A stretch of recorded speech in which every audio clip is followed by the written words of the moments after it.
இருக்கிறீங்க cute couples. இன்றைக்கி cute கப்பிள்ஸுக்கு இன்றைக்கி ஒரு அழகான உங்களுக்கு கைதடியில் இந்த இடத்துல அவங்களுக்கு திருமணம் நடக்குது. இந்த அழகான கப்பிள்ஸுக்கு திருமணம் நடக்குது. போயிட்டு அவங்கள அழகாக சர்ப்ரைஸ் பண்ணிவிட்டு தாங்க இல்லை இந்த இடத்துல வர முடியலைன்னு சொல்லி எங்கள்கிட்ட இந்த கிஃப்டெல்லாம் கொடுத்து உங்களை சர்ப்ரைஸ் பண்ண சொன்னது யார்? க்ளோதரையில் அதுன்னு சொன்னால் இவ்வளோ நேரம் இவ்வளோ ஆக்களுக்குள்ளே நான் சண்டை பிடிச்சி மத்தியில் வந்து அந்த அண்ணன் ஹெல்ப் பண்ணி உங்களுக்கு இவ்வளோ வந்த இடத்துலேருந்து உங்களை பக்கத்துலேயே நெருங்க முடியலை என்று சொன்னால் அவ்வளோ சிரமமாக இருக்குது. அவ்வளோ சொந்தங்கள் பந்தங்களோட நிற்கிறீங்க. இருந்தாலும் நீங்கள் வந்து ஒரு சொந்தங்கள் பந்தங்களை நீங்கள் மிஸ் பண்ணுறீங்க நினைக்கிறேன். இந்த வெட்டிங்குக்கு அவங்க வரலை. நீங்கள் அவங்களுக்காக சரி ஒரு 5 நிமிஷம் நீங்கள் ஒதுக்கி ஆகணும் யாருன்னு கண்டுபிடிக்கிறதுக்காக. இது வந்து வெளிநாட்டிலேருந்து வந்திருக்கு. குழு ஒன்று தந்திருக்கு. அப்பா எந்த நாட்டில் இருக்கிறேன்? ஜெர்மனில். அப்பா அனுப்பலை. சரி, ஃபர்ஸ்ட் ஆஃப் ஆல் நான் வந்து முதலாவது ஒரு கிஃப்ட்டை கொடுத்துருவேன். கண்ணீரமாக வெயிட் பண்ணி தாங்கிட்டு நிற்கிறேன்.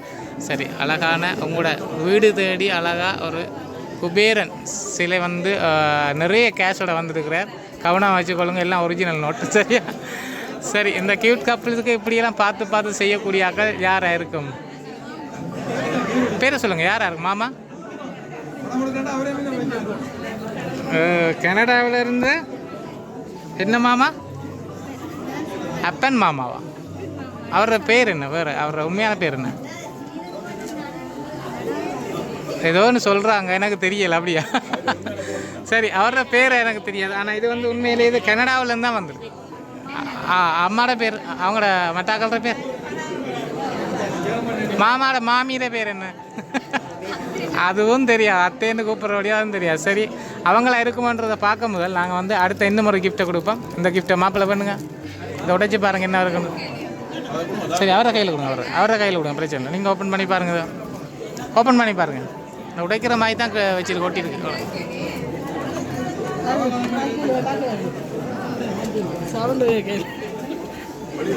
வெளியில் எடுங்க. ரைட், இது வந்து ஒரு அழகான உங்களோட திருமணத்தில் இதை தந்திருக்காங்க. என்னத்துக்குன்னு சொன்னால் உங்களோட பொதுமணத்தில் அதாவது உங்களோட வீட்டில் வந்து இதை இந்த கடிகாரத்தை அழகாக கொழுவி வச்சிருக்கட்டாம். இதை பார்க்கும்போது எப்போவுமே தங்களோட ஞாபகம் தான் வரணும்னு சொல்கிறதுக்காக அதை அனுப்பியிருக்காங்க போலருக்கு. சரி, அதோட இன்னும் ஒரு கிஃப்ட் இருக்குது. அந்த கிஃப்ட்டை தந்தால் நீங்கள் கண்டுபிடிச்சிருவீங்க யாருன்னு. நீங்கள் சொல்லணும் யாருன்னு. சொன்னால் தான் நான் அது தருவேன். இந்த அழகான கப்பிள்ஸுக்கு யார் அனுப்பியிருப்பாங்க சொல்லுங்கள். மாமா தானே? சரி, இது மாமா முறை தான்.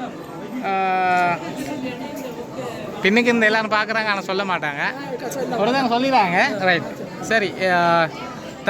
தகிதரன் கயானா இரு உள்ளங்களும் ஒன்று சேர்ந்து குறையாத அன்புடன் காதலுடன் நீண்ட காலம் வாழ்க்கை இனிய திருமண நாள் வாழ்த்துக்கள்னு சொல்லி அழகான ஒரு பிரேம் ஒன்று அனுப்பியிருக்கிறாங்க. ப்ளீஸ் அவங்களோட பேரை சொல்லிடுங்களேன். ரைட், நான் சொல்லவா? சித்தி அனுப்பியிருக்கிறாங்க, மாமா அனுப்பியிருக்கிறாங்க. அவங்க தானா? நீங்கள் சொன்னாக்கள் தானே? ரைட், பாருங்கள்.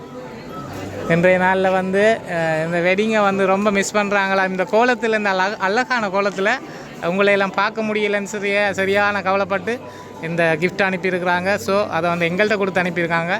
அவங்க இல்லாத குறைகளை நீங்கள் இல்லாத மாதிரி நீங்கள் ஃபீல் பண்ணக்கூடாதுன்றதுக்காக இந்த கிஃப்ட்லாம் நாங்களும் பக்கத்தில் உங்கள் கூடவே இருக்கிறோம் என்ற ஒரு ஞாபகத்துக்காக இந்த கிஃப்டெல்லாம் அனுப்பியிருக்கிறாங்க. ஸோ என்ன சொல்ல போகிறீங்க அவங்களுக்கு?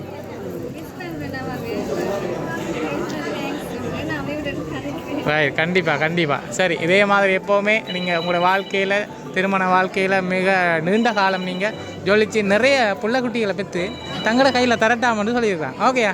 சரியா? இதே மாதிரி எப்போவுமே சிரித்தபடியே இந்த கப்பிள்ஸ், அழகான கப்பிள்ஸ் சந்தோஷமாக வாழணும்னு சொல்லி அவங்களோட சேர்ந்து மனசார நாங்கள் வாழ்த்துறோம். நாங்கள் வந்து லவ் சர்ப்ரைஸ் டெலிவரிலேருந்து வந்திருக்கோம். ஜெஃப்னாவிலேருந்து. நன்றி.